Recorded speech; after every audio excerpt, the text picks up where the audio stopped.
revers. Bonsoir, professeur Perromort. Bonsoir. Merci d'être avec nous. Je le redis, chef du service d'urologie de l'hôpital Cochin à Paris. Vous dites, dans 10 ans, dans 20 ans, dans 30 ans, lorsque les historiens parleront de cette période, ils évoqueront une période de folie collective à propos de notre gestion sanitaire, de notre gestion de ce virus. Pourquoi ? Je pense qu'en fait, bien que la situation soit tout à fait inédite et effectivement grave, j'ai l'impression que c'est quand même pas la fin du monde. Et pourquoi ? Parce que les chiffres parlent d'eux-mêmes. Quand on regarde avec un peu de sang-froid ce qui se passe, on s'aperçoit que sur 1000 Français, il y en a un qui est mort, que la moyenne d'âge des gens qui sont morts excède 80 ans. J'ai rien contre les personnes âgées, mais c'est quand même moins grave que si c'était des personnes plus jeunes. Et on est pris en fait d'une espèce de paranoïa, pas qu'en France, mais dans beaucoup de pays, et je trouve que c'est tout à fait disproportionné. Quand on fera le bilan économique, social et même sanitaire, on s'apercevra que les mesures qui ont été prises ont peut-être fait plus de mal que de bien. Alors, je le disais, votre point de vue, on ne l'entend pas beaucoup. Vous êtes très minoritaire dans la communauté scientifique. Mais, encore une fois, le débat, il mérite malgré tout d'être entendu. Si on n'avait pas agi, ce ne serait pas un mort sur 1000. Ce ne serait pas 70 000 morts en France. Ce serait peut-être 4 ou 5 fois plus. Est-ce que ça, quand même, ce n'est pas un argument ? Justement, c'est là que le débat manque. Il faudrait qu'on puisse s'exprimer là-dessus. C'est-à-dire, est-ce qu'on accepterait plus de morts ? Et si oui, jusqu'à combien ? Pour éviter à la population entière les sacrifices qu'on est en train de leur imposer. Et ce débat manque, très précisément. Moi, je n'ai pas la réponse, mais je m'étonne, en tout cas, que personne, jusqu'à présent, ne pose la question officiellement. Alors, on dit notre civilisation, elle est basée sur la défense de la vie des hommes et des femmes, quelles que soient leurs conditions, quel que soit leur âge aussi. Ça fait partie peut-être des ressorts, des piliers, des fondations de notre civilisation. Qu'est-ce que vous répondez à ça ? Je réponds comme le philosophe André Comte-Sponville, qui dit « On est en train de sacrifier l'amour de la vie à la peur de la mort ». Et je pense que ça, malheureusement, c'est un fait de société, dans toutes les sociétés occidentales en tout cas, et sans doute d'autres, on n'accepte plus le risque, et en particulier le risque de mourir un jour.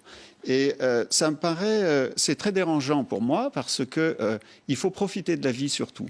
Alors, je ne dis pas qu'il faut être une tête brûlée et prendre tous les risques du matin jusqu'au soir, mais très sincèrement, là c'est trop. C'est trop, c'est-à-dire que les dégâts vont être, à mon avis, de mon point de vue, je ne suis pas devin, mais vont être tout à fait considérables, en particulier pour les jeunes. Et je trouve que le jeu n'en vaut pas la chandelle, finalement.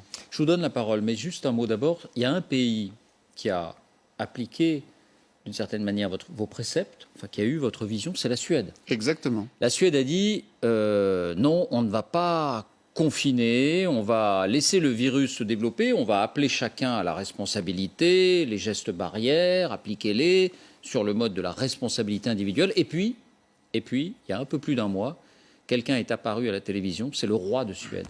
Et le roi de Suède, il a dit nous sommes trompés. Le nombre de morts chez nous, certes, il n'est pas supérieur à ce qu'il y a en France ou en Italie, mais si on prend les pays autour auxquels on peut comparer ça, la Finlande, la Norvège, il est à peu près 10 fois supérieur. Et voilà ce qu'il a dit, le roi de Suède.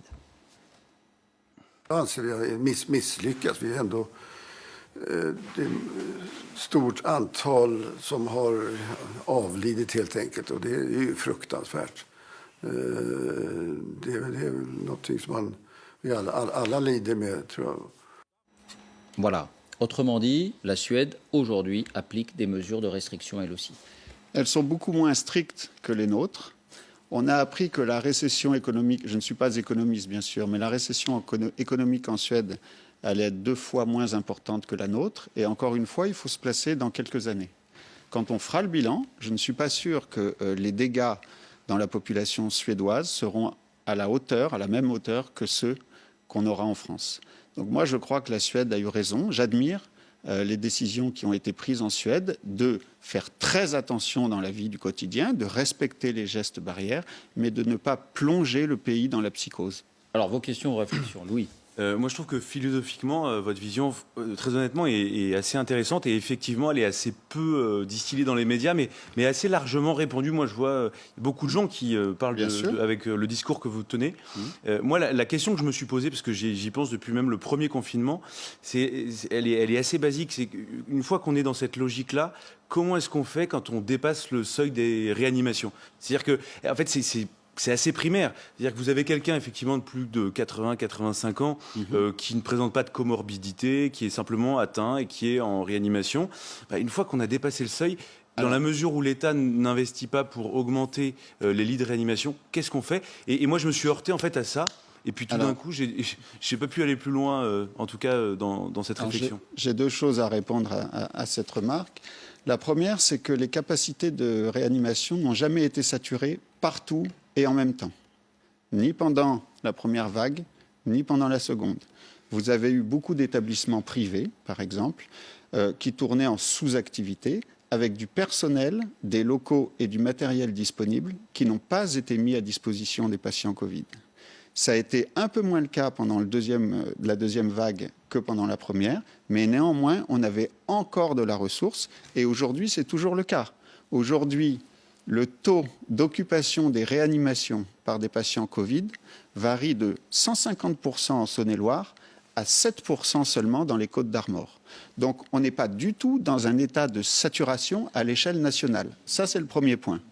Le deuxième point que je voudrais préciser, et là vous avez tout à fait raison, le grand tort, je crois, qu'on a eu depuis le début de cette épidémie, c'est de ne pas, alors qu'on ne savait pas comment allait évoluer la situation, de ne pas augmenter les capacités hospitalières.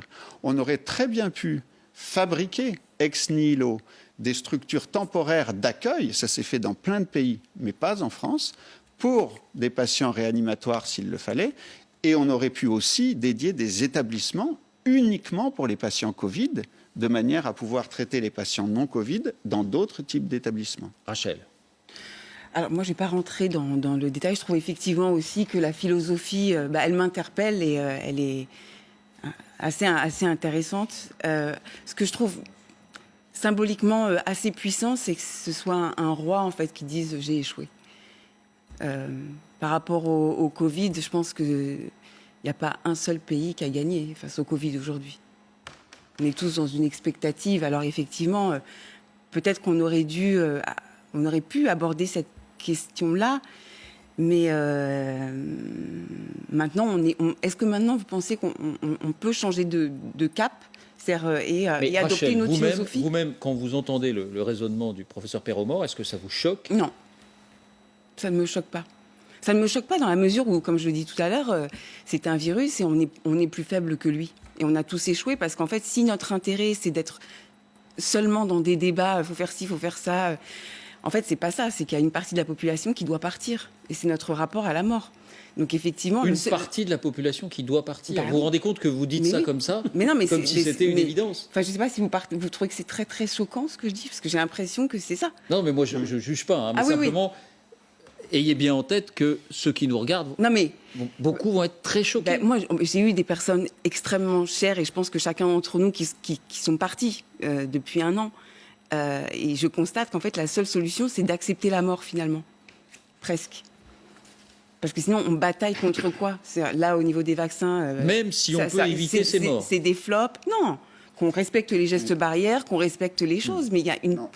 Enfin, je trouve qu'il y a une partie... Attendez, Jérôme. Oui, alors moi je suis davantage choqué, je dois dire, et en écoutant le professeur et en écoutant Rachel. D'abord, je pense que ça pose des problèmes humains, des problèmes politiques, des problèmes juridiques. Même si tout débat est légitime, je considère que c'est parfaitement bien d'avoir tous nos débats, et ce que vous faites, David, là vous avez entièrement raison.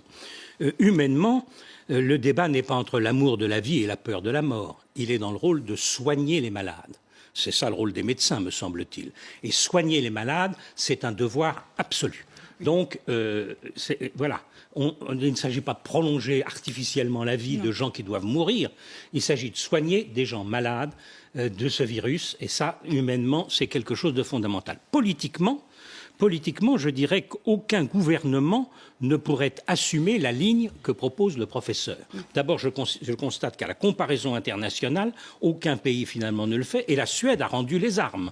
Comme vous venez de le montrer, la Suède, elle a 10 fois plus de morts que la Norvège ou la Finlande. Au bilan, c'est catastrophique, la recherche de l'immunité collective en disant uniquement faites attention les uns aux autres. C'est un échec grave là-dessus.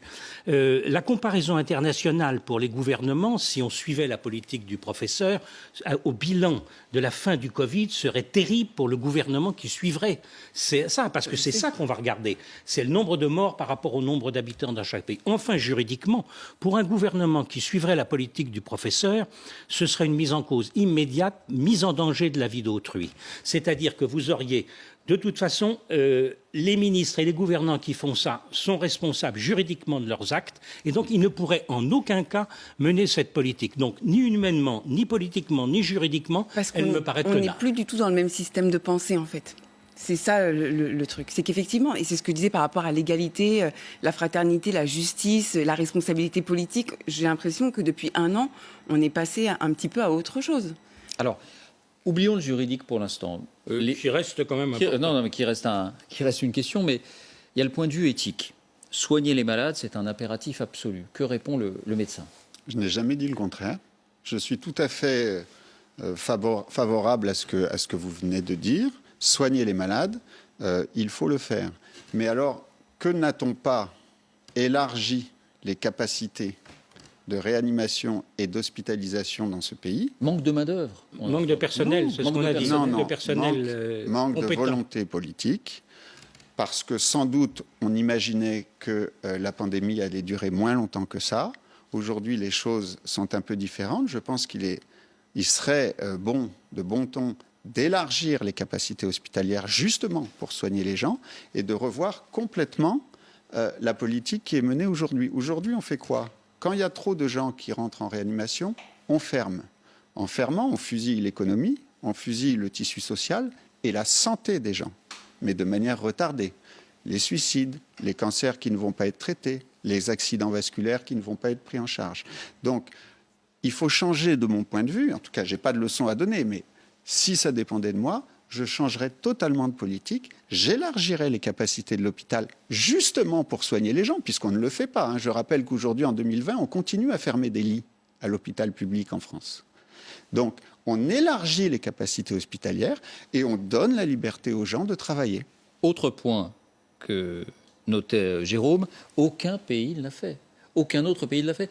L'Allemagne, dont on nous dit qu'elle a 25 000 lits de réanimation, donc beaucoup plus qu'en France, elle a malgré tout confiné et même fermer ses écoles, plus drastiquement que nous, en tout cas pour cette période qu'on vit. Bien sûr, mais c'est pour ça que je suis sidéré non pas de ce qui se passe en France, mais de ce qui se passe un peu partout.